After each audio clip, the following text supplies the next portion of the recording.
मनोज पटेल सर्जक ग्रुप ट्यूशनना संचालक અને આજનો આ પ્રોગ્રામ જે 25 વર્ષ થવા જઈ રહ્યા છે, સિલ્વર જ્યુબિલી ઉજવવા જઈ રહ્યા છે અને સિલ્વર જ્યુબિલી ઉજવવામાં આજે 2001થી લઈને આજે 25મા વર્ષ સુધી એક સફળ કારકિર્દી બાળકોની કરી અને એના બાળકોના ભવિષ્ય માટે આજે અમે એક મેમરી સાયન્સ ઉપર પ્રોગ્રામ લઈને આવ્યા છીએ કે બાળકોના નાના પ્રોબ્લેમો જે 50%, 60%, 70%થી ઉપર જવા નહીંથી જઈ રહ્યા એના માટે 90% કેવી રીતે પહોંચે એના માટે અમે આ પ્રોગ્રામનું આયોજન કર્યું છે અને હવે પછી આ પ્રોગ્રામ ઉપર જઈશું કે બાળકોને જે મેમરી કેવી રીતે ઇન્સ્ટોલ થઈ શકે, યાદ નથી રાખવાનું, ઇન્સ્ટોલ કરવાની છે, એના માટેનો આ પ્રોગ્રામ કર્યો છે.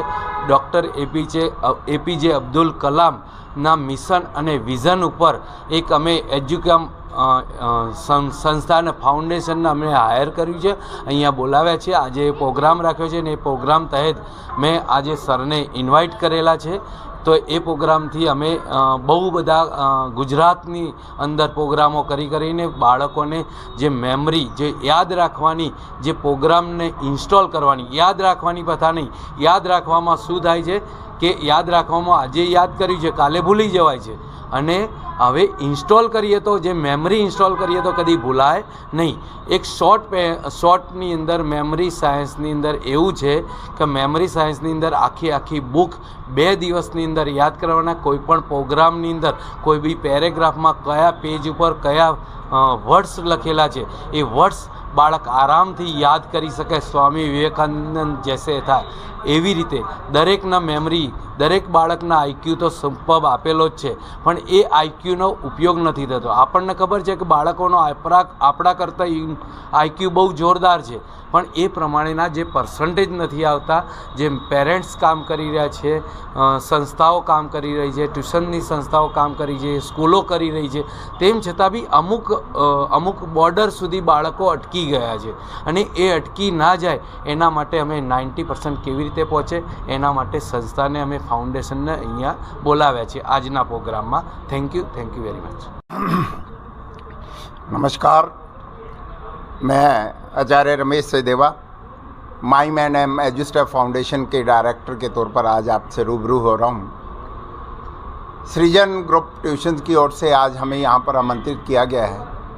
बेसिकली आज शिक्षा के क्षेत्र में हम सब कुछ करने के बावजूद भी कहीं ना कहीं निराशा हाथ लग रही है. बच्चे बहुत पढ़ते हैं, ग्राउंड से दूर हो गए हैं, बचपन छीन गया है, फिर भी बच्चे पढ़ नहीं पाते हैं, बच्चे याद नहीं कर पाते हैं, या माँ बाप के सपने पूरे नहीं होते हैं, या बच्चों के सपने पूरे नहीं होते. आखिरकार शिक्षा के अंदर ऐसी क्या बुराई आ गई है, कहाँ कमी रह गई है? माँ बाप जो चाहे वो कर रहा है, टीचर बहुत कुछ कर रहा है, फिर भी नहीं हो रहा है. तो असल में हम थोड़ी देर के लिए अपने गुरुकुल पद्धति को देखें और अपने वेदों में से अर्थवेद को खास तौर पर देखें तो वहाँ पर हमारे पास बच्चों को याद करने के बहुत अनूठे तरीके. 34 वर्ष के शिक्षण अनुभव के बाद और 15 वर्ष के पूरे ब्रेन साइंस के ऊपर रिसर्च करने के बाद मेरे साथी सूरज मेहता जो कि इस संस्था के मेंटर भी हैं, उन्होंने एक सोच करा और हमने ब्रेन साइंस के ऊपर एक ऐसी टेक्निक लेकर के आए हैं कि कोई भी बच्चा है जो रीड कर सकता है, यानी कि केवल पढ़ सकता है, उसको वो जो याद हो जाए और परमानेंट याद हो जाए. आज याद करा 10 साल बाद भी आप सुने तो उसको 10 साल बाद भी याद हो. अब हम देखते हैं इंडियन आइडल के अंदर बहुत सारे बच्चे जाकर करके ऐसा कुछ करते हैं. हमारा एक बच्ची है जो मात्र 63 सेकंड के अंदर जो है आपको इंडिया के सारे कैपिटल सुना देंगे. तो ये कैसे याद होता है? तो उसकी टेक्निक हम लेकर के आए हैं जिसका हम जो है बच्चों को एक स्पेशल कोर्स कराते हैं.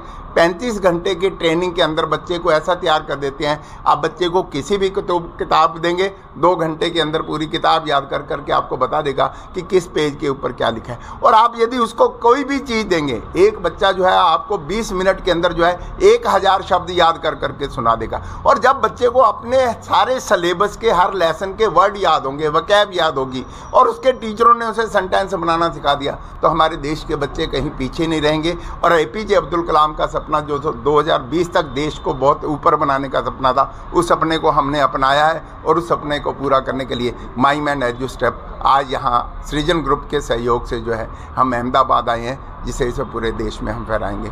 धन्यवाद. મારું નામ નિમેશભાઈ છે. અને મારો દીકરો સર્જક ગ્રુપ ટ્યુશનમાં એક વિદ્યાર્થી તરીકે આવે છે. એ 7મા ધોરણમાં ભણે છે અને હું મનોજભાઈનો ખૂબ ખૂબ આભાર માનું છું કે તેમણે આવી એક સંસ્થા કે જે લોકોની દીકરાઓની, છોકરાઓની, વિદ્યાર્થીઓની બ્રેઇન મેમરી માટે કામ કરે છે એને ગુજરાતમાં આમંત્રિત કરી છે. તો હું પણ મારા દીકરાની બ્રેઇન મેમરી ઇન્ક્રીઝ થાય તેના માટે એજ્યુસ્ટેપ સંસ્થાના ફાઉન્ડેશન સાથે સંકળાઈશ. અને આ બાબતે મનોજભાઈનો ખૂબ ખૂબ આભાર કે તેમણે અમારા જેવા જે લોકો એમના પુત્રનું કે પોતાના દીકરાઓનું ભવિષ્ય ઉજ્જવળ કરવા માગે છે એ લોકોને આવો એક ચાન્સ આપ્યો છે. એ બદલ એમનો ખૂબ ખૂબ આભાર. ધન્યવાદ.